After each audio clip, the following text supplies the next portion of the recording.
Good evening. I'm Father Russ Carmichael, and this is Street Talk. Back again. I hope all you people are doing well. We are very thankful for all you people that turn in. I'm very, very thankful for all our activists out there on Street Talk, reading the posts and everything else like that. Got a busy season this season. It seems everything's doing very, very well. We want to say hello to Bill Sadai and hope everything's going well with his situation. We had a lot of postings on the blog, and again, thanks for all the people who wrote in, talked about what's going on. Tonight, I got my special guest tonight back with me. I'm really, really happy that's sitting across from me. I have Representative Tim Bowles back with me. Haven't been with me for a while, and I have my co-host Dominic across the way from me. So we should have a real good show, and I want to say, in fact, we're all going to say, I want to say to Andy Maynard, we love you and we hope you're getting better. Yeah. And all three of us know Andy well, and everybody, all our people are praying for you, and hoping for your recovery. And Tim, glad to have you back. So good to be here. Dominic, so good to be here with two friends. So yes. It really is good. One guy that gives you a hard time, though. We were fighting the good fight together. With the disability, for those who don't know. Yeah. And a lot of my viewers now, because we've done quite a few shows on the ABI, the acquired brain injury stuff, and the legislation that we had to struggle with last year was one heck of a battle, and we were on the same side. Yeah, right. Absolutely. And you were with us right from the beginning. I really want to thank you. I mean, all our people should know. Okay, right from the beginning, one of the first people I went to when I was concerned about the issue was Tim. I call him Tim, Representative Ball. No, Tim is fine. Tim is fine. Okay, because I knew his background. I knew that we needed to know what his thoughts were on the legislation, and we were fortunate on what happened. And it's a long struggle. So I do want to say, I really want to say personally, thank you very much. I have Andy and all the people that helped us. Plus, you told Father right from the start how far we were going to have to fight really with this, and what it was going to really take with it. So, I mean, that's a guiding force that really helps us to understand, okay, what do we have to do in order to get this taken care of? And your expertise, certainly, in with the department and working in the social work field for 30 plus years, you really knew and understood what was going on with this population, and that makes life easy. I think that's the way things should work. I think, really this is all about, the people that you represent and the families and the young people, the children, the adults that you are fighting for. And I think your passion and your commitment to this fight and your sophistication in terms of being able to reach out to both sides of the aisle, I think was very, very significant. And I'm very, very pleased with us standing together on this particular issue. This was real good about that too. And normally people don't see me on both sides, see me as a down, dirty, serious, way left Democrat, and a hammer. Obviously, I'm viewed from in a very aggressive advocacy work, which comes with the kind of territory I have to deal with. So a lot of people are not used to seeing me in a calmer situation. Of course, I have blessed people around me, like Dominic, that that do the front for that, because of, obviously, when you do what I do, you get kind of a bad reputation, and some of it is well deserved.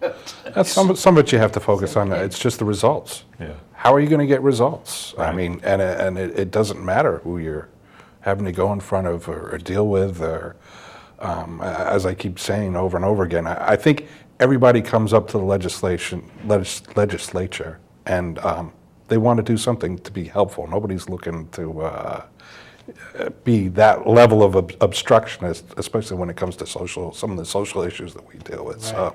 So, I got a call right away. I got an idea. I know who this is, but Good evening. You're on Street Talk with Father Russ, Representative Tim Bowles, and Dominic. Hi, Father Russ. Whoa, hey, Ray. Yeah. Yeah, Ray, turn your TV down, Ray, or I gotta. I bet. No, down. It's gotta go down. I'm doing good. I'm doing good. You gotta back. That's a good boy. I'm doing good, Ray. Get away from the TV, Ray, please. How are you, Father Russ? I'm good. How are you, Ray? You doing good? Good. Good. You know Representative Tim Bowles? Do you know Representative Bowles? Who's it? Tim. Hey, how are you? Good. How you doing? Good. I'm Father Russ's buddy. Good. Right, Father? You are. You certainly are, Ray. Dominic's sitting across the table from me, Ray. How you doing, Ray? Good. How are you?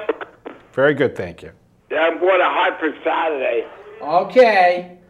All Have right. a good night. All right. You too, Ray. God bless Bye-bye. you. Take care. Our prayers are with you, Ray, okay?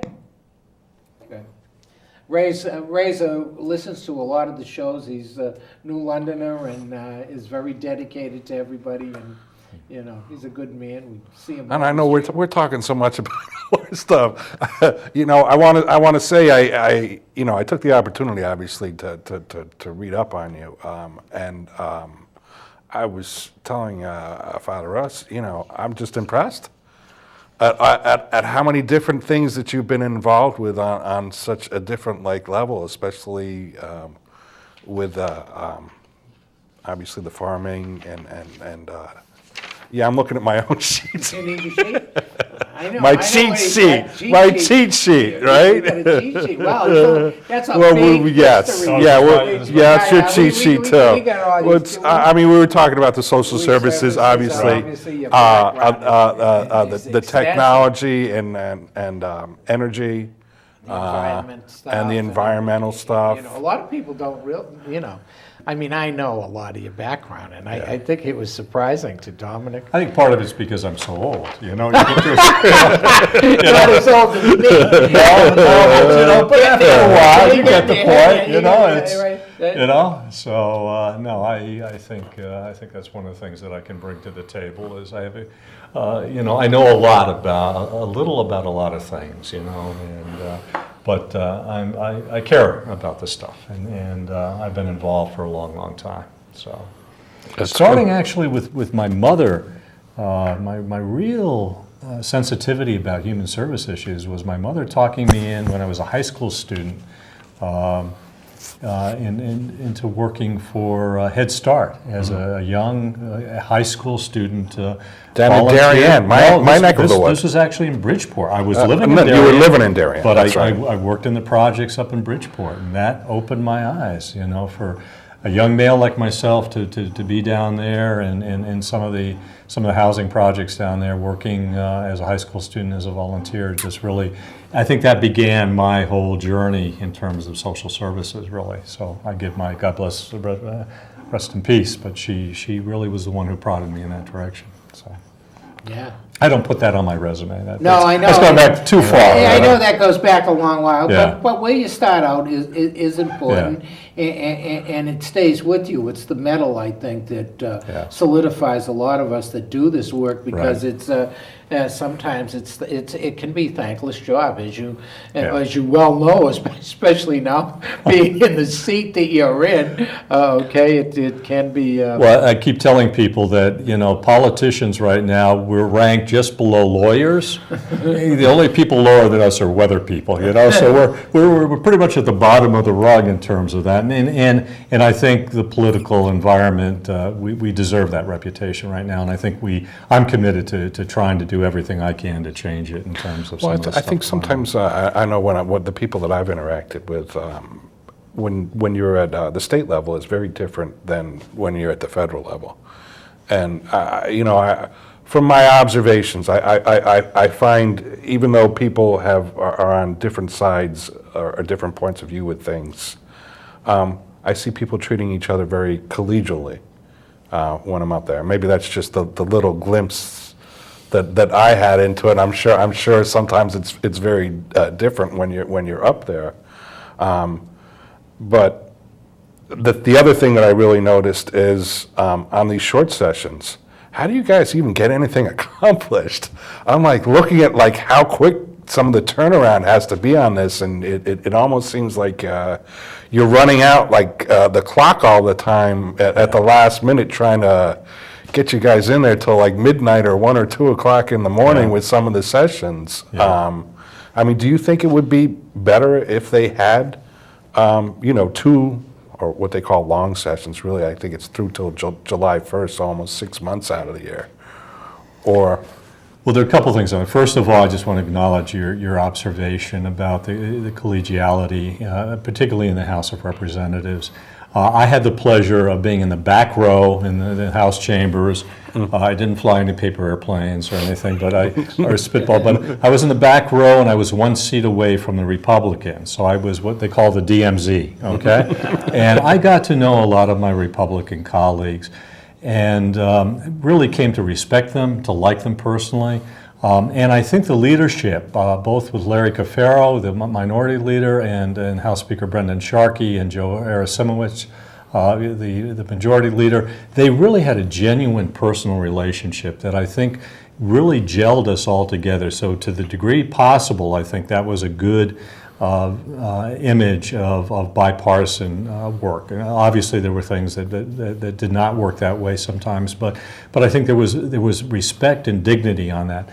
The other thing, to your point about a long and short session, I think we have to make some dramatic changes in terms of the way we do business politically. I'm just in the short 2 years now, 2 sessions that I've gone through.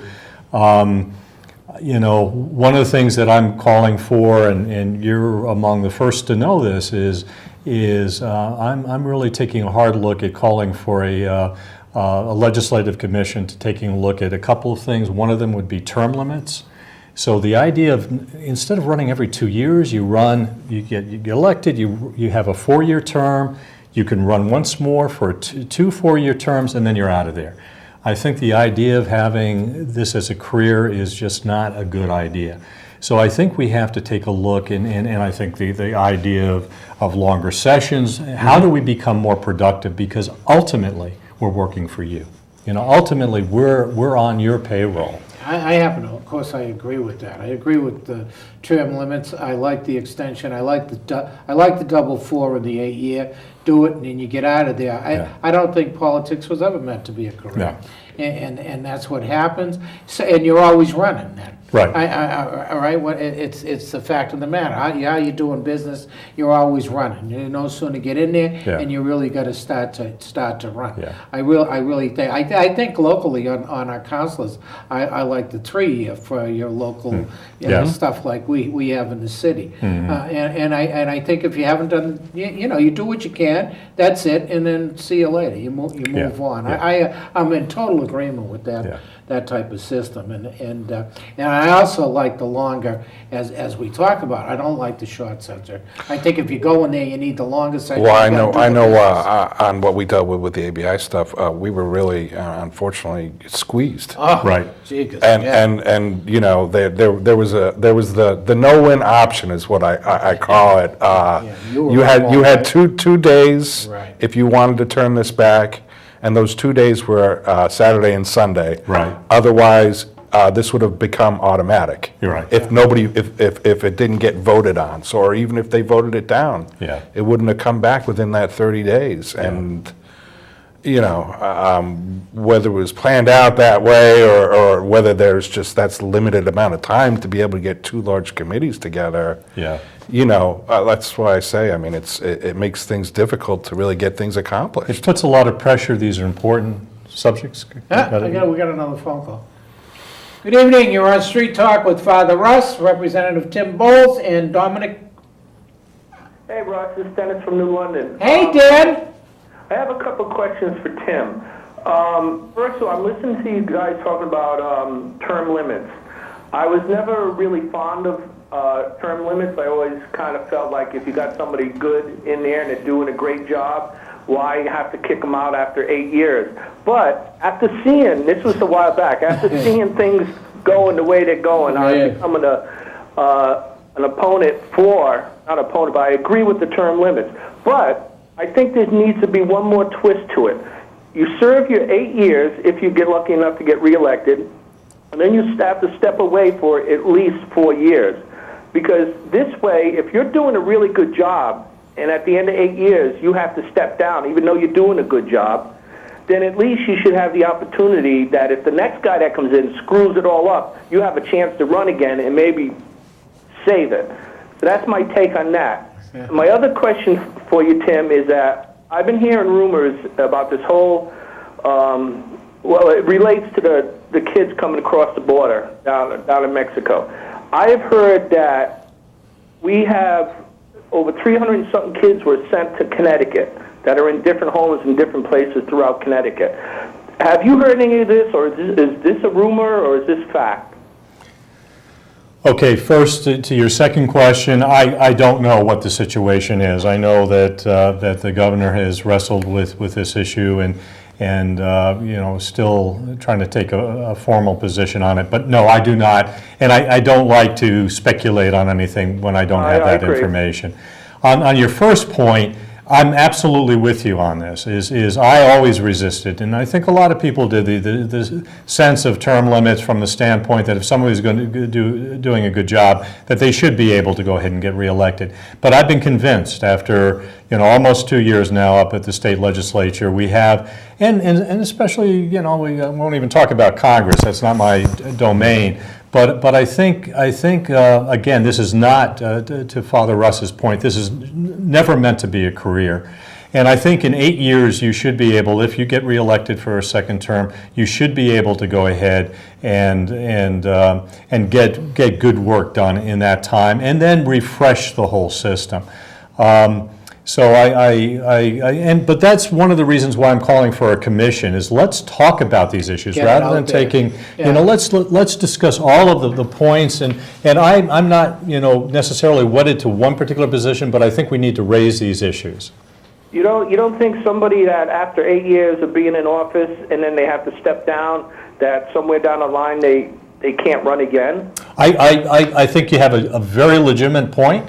And I would be very open to going ahead and considering that. If you're good enough that you can serve 2 terms and whoever succeeds you is not doing a good job, and this is exactly what you just said, then you should, I would certainly be open to the idea that you can come back and run again. Yeah. Yep, I think that's exactly the kind of discussion we need to have.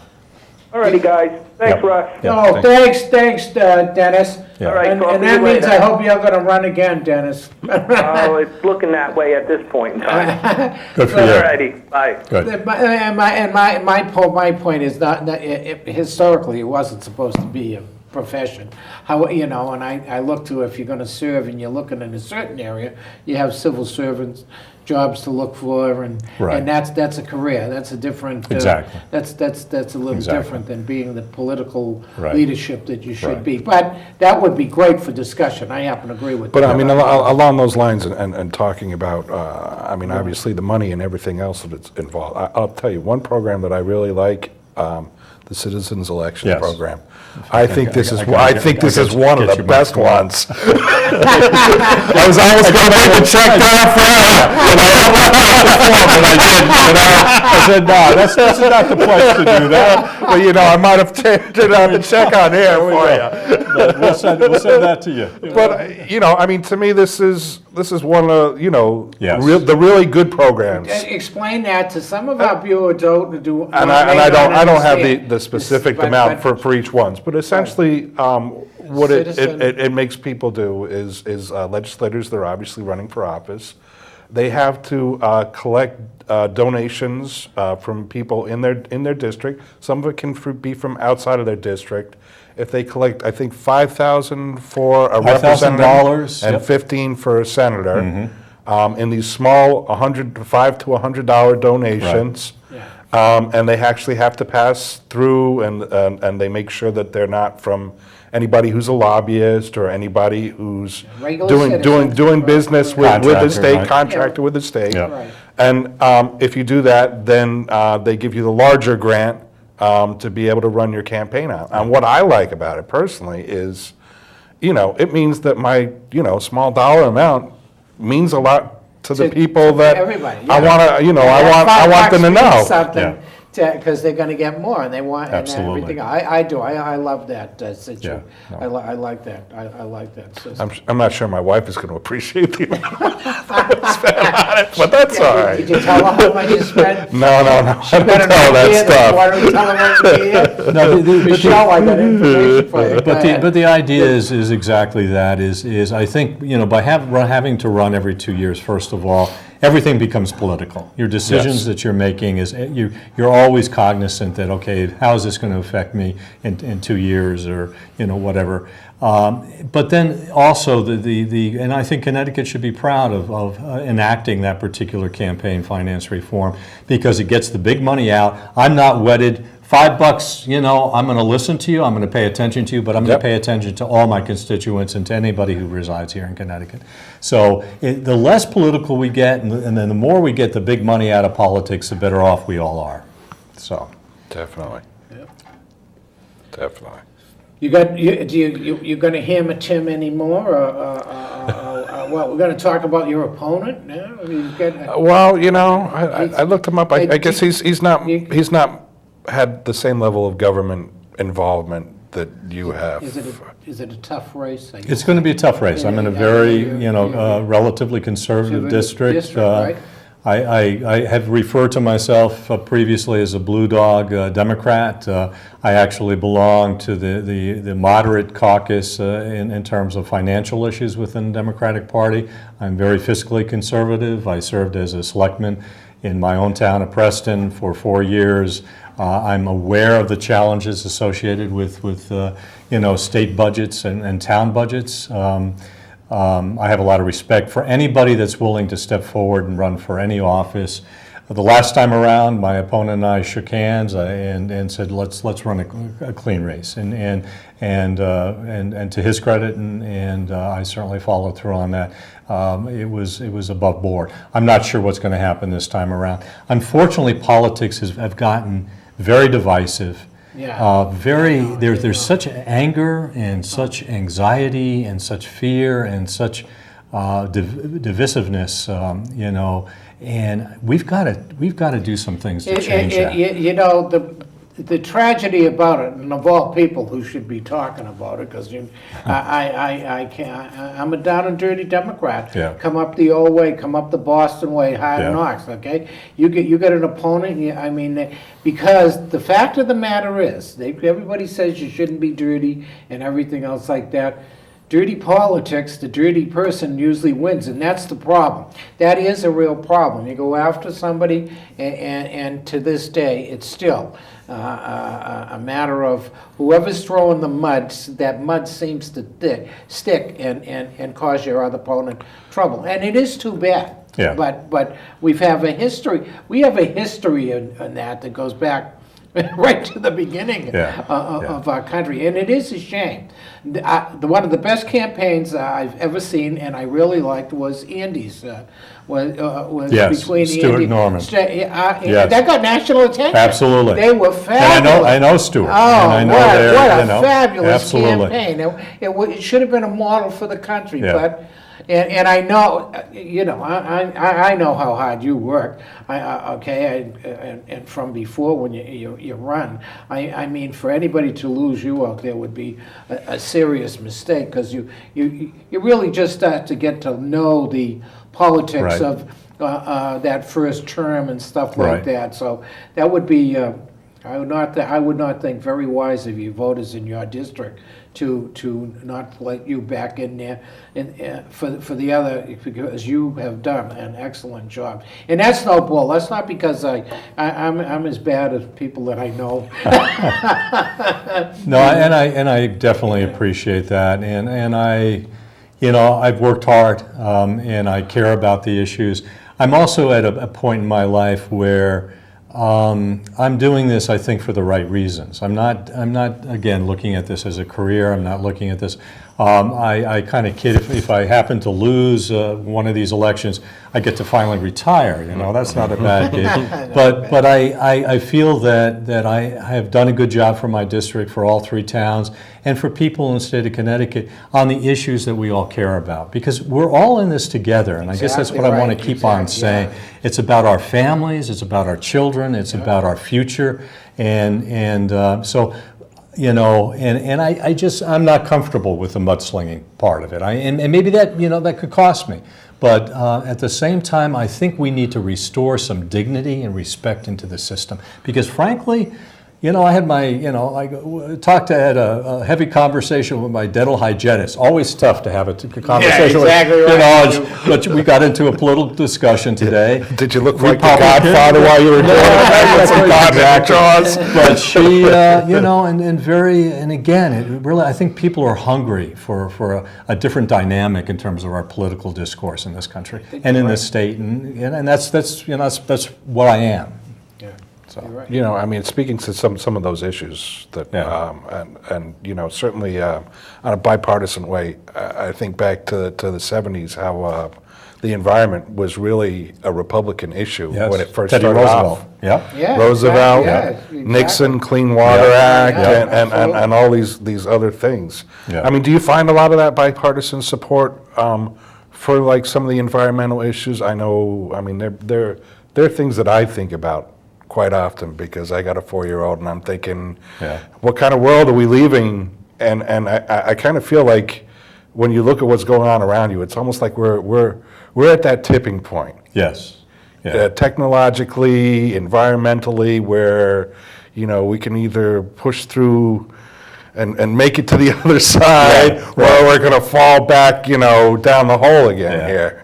That's one of the more concerning things I saw, you know, in a couple of, because I'm on environment and energy and technology and human services, but in terms of environmental issues, the amount of toxins that we expose our children to, and I look at myself, it's probably too late for somebody, you know, in terms of that kind of thing, but to your point, what kind of world are we leaving our children? Yes, there's some tremendous people on the other side of the aisle on these issues. I'm very fortunate on all 3 committees that I served on that we had good members, minority leadership. I got to be friendly with a number of folks on all 3 committees in terms of their commitment and passion. And environmental issues is very key. I think that was very significant on that. So it's how you deal with these issues in a legislative way, and it's not. Sometimes I think we pass too many laws, that we get too bogged down, so you know, it really is how we approach these things in a legitimate way, and again, a lot of it is really getting down to having conversations on issues that are respectful and that are informative. I mean, the research that you do, you know, for this show, this kind of thing, you know what you're talking about on the ABI stuff. You know what you're talking about. The